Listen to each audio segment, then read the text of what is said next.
Hello everyone, कैसे आप सभी? आई होप कि अच्छे होंगे। तो आज की वीडियो में हम कक्षा जो है 9 के लिए गृह विज्ञान का ये लेसन प्लान आप लोगों के साथ शेयर करेंगे, जिसका प्रकरण रहेगा भोजन का पाचन एवं पाचन में सहायक मुख्य अंग। तो वीडियो को चलिए शुरू करते हैं। बाकी अगर वीडियो पसंद आएगी तो वीडियो को लाइक कर दीजिएगा, शेयर कर दीजिएगा। चैनल पे नए हैं तो चैनल को सब्सक्राइब कर दीजिएगा। साथ ही अपनी कोई रिक्वेस्ट होगी तो वो भी आप कमेंट करके हमसे जो है अपनी रिक्वेस्ट बता सकते हैं, और जहाँ तक हो सकेगा मैं पूरी कोशिश करूँगी कि आप सभी लोगों की रिक्वेस्ट जो है वो पूरी कर पाऊँ।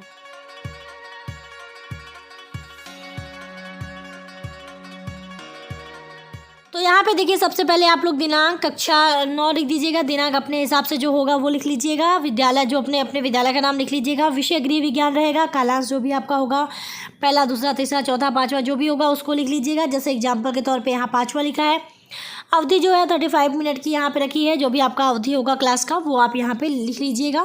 प्रकरण रहेगा भोजन का पाचन एवं पाचन में मुख्य सहायक अंग।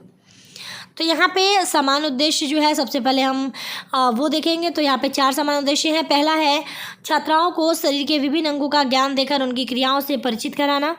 दूसरा, छात्राओं को स्वास्थ्य वर्धन के तरीकों का ज्ञान कराना। तीसरा है छात्राओं को यह बताना कि स्वस्थ शरीर में ही जीवन का सुख मिलता है। चौथा है छात्राओं को भोजन के पाचन में सहायक मुख्य अंगों का परिचय देना तथा जीवन के प्रति उत्साहित रहने की प्रेरणा देना। बात करते हैं विशिष्ट उद्देश्य की। यहाँ पे जो शिक्षण बिंदु पहले लेफ्ट में लिखा हुआ है वो लिखने की जरूरत नहीं है। आप केवल विशिष्ट उद्देश्य जो है उसको हेडिंग डाल के लिख लीजिएगा। तो विशिष्ट उद्देश्य में पहला हमारा होगा ज्ञानात्मक उद्देश्य, जिसमें कि आप लिखेंगे कि छात्राएँ भोजन पचाने में सहायक मुख्य अंगों का ज्ञान प्राप्त कर सकेंगी। दूसरा आप लिखेंगी कि अवबोधात्मक में कि छात्राएं पाचन में सहायक मुख्य अंगों को समझ सकेंगी। चलिए आगे बढ़ते हैं। तीसरा यहाँ पे होगा कौशलात्मक। तो छात्राओं में भोजन को पकाने में सहायक मुख्य अंगों को प्रदर्शित करता हुआ चार्ट बनाने का कौशल विकसित होगा। चौथा अभिरुचियात्मक है, जिसमें छात्राओं में पाचन क्रिया के अंगों के संबंध में अतिरिक्त जानकारी प्राप्त करने की रुचि उत्पन्न हो सकेगी। छठा रहेगा अभिवृत्त्यात्मक। छात्राएं पाचन में सहायक मुख्य अंगों के प्रति सकारात्मक अभिवृत्ति विकसित कर सकेंगी। लास्ट यहाँ पे है अनुप्रयोगात्मक। तो छात्राएं मुख्य अंगों का ज्ञान प्राप्त कर स्वास्थ्यवर्धक एवं संतुलित भोजन कर अपने को स्वस्थ मानने का गौरव प्राप्त कर सकेंगी। ठीक है। अब बारी आती है स्वास्थ्य सहायक सामग्री की। तो कक्षा में होगी समस्त सामग्री, जैसे चौक, डस्टर, संकेतक, लपेट, श्यामपट्ट, और पाचन में सहायक मुख्य अंगों को प्रदर्शित करता चार्ट। तो फिर बारी आती है पूर्व विज्ञान की। तो छात्राएं पाचन प्रणाली एवं पाचन में सहायक मुख्य अंगों के बारे में सामान्य जानकारी रखती हैं। बारी आती है पाठ प्रस्तावना प्रश्न की। तो यहाँ पे हेडिंग नहीं डाला गया है, आप हेडिंग डाल लीजिएगा पाठ प्रस्तावना प्रश्न। उसके बाद इस तरह से 2 भाग कर लीजिएगा। पहले भाग में लिखिएगा छात्राध्यापका क्रिया, दूसरे भाग में लिखिएगा छात्रा क्रियाएं। प्रश्न क्या क्या है? पहला प्रश्न है हाथ, पैर, सिर आदि अंगों को मिलाकर किसका निर्माण होता है? तो छात्राएं उत्तर देंगी हाथ, पैर, सिर आदि अंगों को मिलाकर हमारे शरीर का निर्माण होता है। दूसरा, शरीर को ऊर्जा कहाँ से प्राप्त होती है? तो छात्राएं बताएंगी शरीर को ऊर्जा भोजन से प्राप्त होती है। तीसरा, हमारे शरीर में भोजन का पाचन कैसे होता है? तो पाचन में सहायक अंगों द्वारा हमारे शरीर में भोजन का पाचन होता है। चौथा, पाचन में सहायक अंगों के बारे में क्या जानती हैं? तो ये बच्चियों को नहीं पता, तो छात्राएं निरुत्तर, और ये हमारा हो जाएगा समस्यात्मक प्रश्न। बारी आती है उद्देश्य कथन की। तो आज हम भोजन का पाचन एवं पाचन में सहायक अंगों का वर्णन करेंगे। प्रस्तुतिकरण की बारी आती है। तो यहाँ पे आप इस तरह से कई भाग जो है कर लीजिएगा। पहले भाग में लीजिएगा शिक्षण बिंदु, दूसरे में छात्राध्यापका क्रिया, तीसरे में छात्रा क्रिया, चौथे में शिक्षण विधि या प्रविधि। फिर सहायक सामग्री वाला जो कॉलम है इसको आप छोड़ सकते हैं यहाँ, क्योंकि ऑलरेडी आपने सहायक सामग्री क्या यूज होगी वो पहले ही आपने बता दिया है। तो आप सीधे जो है श्यामपट्ट कार्य लिख लीजिएगा। अब पहला जो शिक्षण बिंदु है वो है भोजन का पाचन एवं शरीर विज्ञान। तो इसमें विकासात्मक प्रश्न होंगी छात्राध्यापका क्रिया के अंतर्गत। तो पहला प्रश्न यहाँ पे है शरीर का पोषण कैसे होता है? तो बच्चियाँ बताएंगी कि भोजन के पचने से उसके कुछ आवश्यक तत्व ऐसे सूक्ष्म रूप में परिवर्तित हो जाते हैं जिससे शरीर का पोषण होता है। और विधि क्या यूज होगी? प्रश्नोत्तर विधि यूज होगी। चलिए अब अगला विकासात्मक प्रश्न है वो भी देख लेते हैं। तो यहाँ पे जो है हमारा अगला जो विकासात्मक प्रश्न है कि शरीर विज्ञान से आप क्या जानती हैं? और ये बच्चियों को नहीं पता, छात्राएं निरुत्तर, और ये हो जाएगा समस्यात्मक। अब छात्राध्यापका कथन के अंतर्गत बताया जाएगा कि मानव शरीर एक यंत्र के समान है जिसके विभिन्न अंग यांत्रिक कल पुर्जों के समान सदैव क्रियाशील रहते हैं। जिस प्रकार यंत्र के कल पुर्जों को क्रियाशील बनाए रखने के लिए ईंधन की आवश्यकता होती है, ठीक उसी प्रकार शरीर को सुचारू रूप से कार्य करने के लिए भोजन की आवश्यकता होती है। शरीर का विकास एवं पोषण भोजन द्वारा ही होता है। भोजन शरीर में पहुंचकर अनेक रासायनिक क्रियाओं के द्वारा पचता है। भोजन के पचने से उसके आवश्यक तत्व कुछ ऐसे सूक्ष्म रूप में परिवर्तित हो जाते हैं जिससे शरीर का पोषण होता है।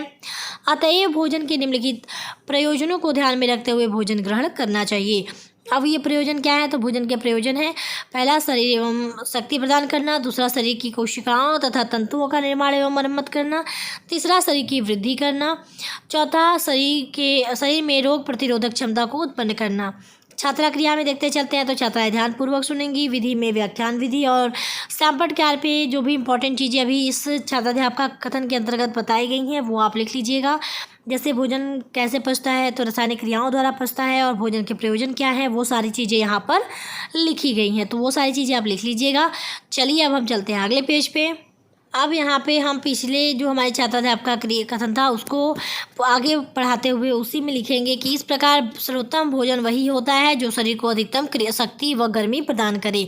यहाँ पे हमारा वो जो छात्राध्यापक का कथन था वो पूरा हो जाता है पहले शिक्षण बिंदु का। अब कुछ बोधात्मक प्रश्न भी होंगे। तो पहला प्रश्न है कि व्यक्ति के लिए भोजन का क्या प्रयोजन है? तो उत्तर होगा व्यक्ति के लिए भोजन का प्रयोजन ऊर्जा एवं शक्ति प्रदान करना, शरीर की कोशिकाओं तथा तंतुओं का निर्माण तथा मरम्मत करना, शरीर की वृद्धि करना है। दूसरा प्रश्न होगा भोजन शरीर में पहुंचकर कैसे पचता है? तो उत्तर होगा भोजन शरीर में पहुंचकर अनेक रासायनिक क्रियाओं द्वारा पचता है। तीसरा भोजन पचने के बाद शरीर का पोषण कैसे होता है? तो उत्तर होगा भोजन के पचने से उसके आवश्यक कुछ तत्व ऐसे सूक्ष्म रूप में परिवर्तित हो जाते हैं जिससे शरीर का पोषण होता है। चौथा प्रश्न है भोजन शरीर में क्या भूमिका अदा करता है? तो उत्तर होगा शरीर का विकास एवं पोषण भोजन द्वारा ही होता है। तो इस तरह से आप देख सकते हैं यहाँ पे 4 बोधात्मक प्रश्न लिखे गए हैं। आप चाहे तो 2 भी लिख सकते हैं, कोई ज़रूरी नहीं कि 4 ही लिखें। विधि में प्रश्नोत्तर विधि हो जाएगी, और सैंपट कार्य पे आप चाहे तो कुछ इस तरह से पाचन में सहायक जो मुख्य अंग है उसको आप यहाँ फिगर के माध्यम से दर्शा सकते हैं, जिसमें कि ऊपर से नीचे देखें तो पित्ताशय, यकृत, अमाशय, अग्नाशय, गृहणी और बृहदांत्र हैं। तो ये सारी चीज़ें आप लिख लीजिएगा सैंपट कार्य पे फिगर के माध्यम से बता के। अगला जो हमारा शिक्षण बिंदु है वो है पाचन में सहायक मुख्य अंग जैसे यकृत। तो इसमें भी का 7वां प्रश्न है कि यकृत, पित्ताशय, अग्नाशय, प्लीहा ये सब क्या कहलाते हैं? तो उत्तर होगा ये सब पाचन में सहायक अंग कहलाते हैं। दूसरा है पाचन में सहायक मुख्य अंगों के बारे में आप क्या जानती हैं? तो ये बच्चों को नहीं पता, यानी छात्राओं को नहीं पता, तो छात्राएं निरुत्तर, और ये एक तरह से समस्यात्मक प्रश्न हो जाएगा। विधि क्या यूज होगी? प्रश्नोत्तर विधि यूज होगी। चलिए अगले पेज पे चलते हैं और हम यकृत के बारे में डिटेल में जानेंगे छात्राध्यापक कथन के अंतर्गत। तो यहाँ पे छात्राध्यापक कथन में हम यकृत के बारे में बच्चों को स्पष्ट रूप से समझाएंगे कि यह पाचन में अत्यंत महत्वपूर्ण स्थान रखता है। यह कुछ लाली लिए हुए भूरे रंग की शरीर की सबसे बड़ी ग्रंथि है। यह शरीर के दाहिनी ओर निचली पसलियों के नीचे तथा मध्य पेट के नीचे स्थित है। यह स्वस्थ यकृत तौल में लगभग 1.5 किलोग्राम होता है। यकृत में 2 रक्त वाहिकाएं रक्त लेकर आती हैं। एक नली शुद्ध रक्त लाने वाली यकृत धमनी होती है, दूसरी नली अशुद्ध रक्त वाहिका सिरा है जो प्रतिहारडी तथा या पोर्टल सिरा कहलाती है।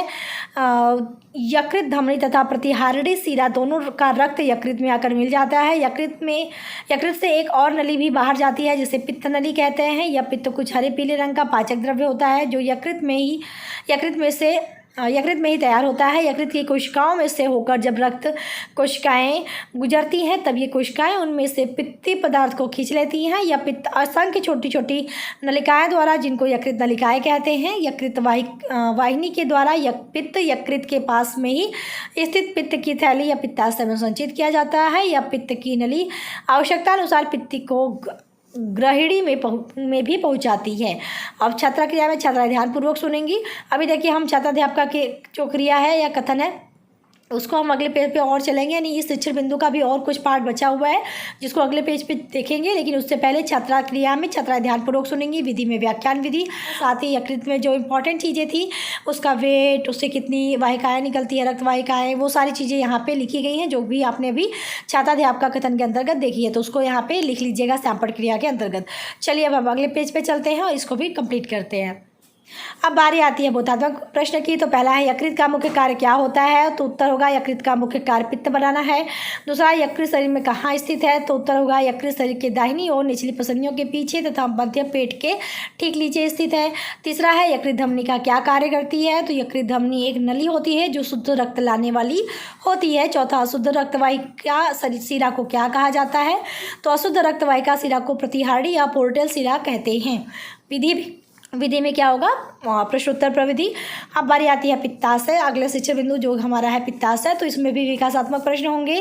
तो पहला है यकृत में बने हुए पित्त को कहाँ भेज दिया जाता है? तो उत्तर होगा यकृत में बने पित्त को पित्त की थैली में संचित होने के लिए भेज दिया जाता है। विधि में यूज होगा प्रश्नोत्तर प्रविधि। दूसरा भी विकासात्मक प्रश्न जो है कि पित्ताशय के बारे में आप सब क्या जानती है? तो ये बच्चों को नहीं पता, तो छात्रा निरुत्तर विधि हो जाएगा, यहाँ पे हो जाएगा ये एक तरह से समस्यात्मक प्रश्न। अब यहाँ पे छात्राध्यापक का कथन के अंतर्गत इस पॉइंट को क्लियर किया जाएगा, जिसमें कि लिखेंगे पित्ताशय यकृत के पीछे की ओर कुछ नाशपाती के आकार की छोटी सी थैली होती है। यकृत में पित्त बनता रहता है। यदि तत्काल पाचन के लिए पित्त की आवश्यकता नहीं होती तो यह पित्त नली द्वारा पित्ताशय या पित्त की बाकी की चीज़ें अगले पेज पे चलेंगे देखेंगे, और उससे पहले छात्राएं ध्यानपूर्वक सुनेंगी। ये आप छात्रा क्रिया के अंतर्गत लिख दीजिएगा और विधि में व्याख्यान विधि लिख लीजिएगा।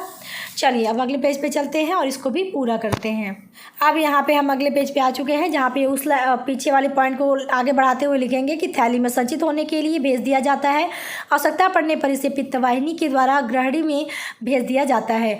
यहाँ पे बोधात्मक प्रश्न में 3 प्रश्नात्मक प्रश्न है कि पित्ताशय कहाँ होता है? उत्तर होगा पित्ताशय यकृत के पीछे की ओर कुछ नाशपाती के आकार की छोटी सी थैली होती है। दूसरा, पित्त कहाँ बनता है? तो पित्त यकृत में बनता है। चौथा, पित्त को संचित होने के लिए कहाँ भेज दिया जाता है? तो नली द्वारा पित्त को संचित होने के लिए पित्ताशय में भेज दिया जाता है।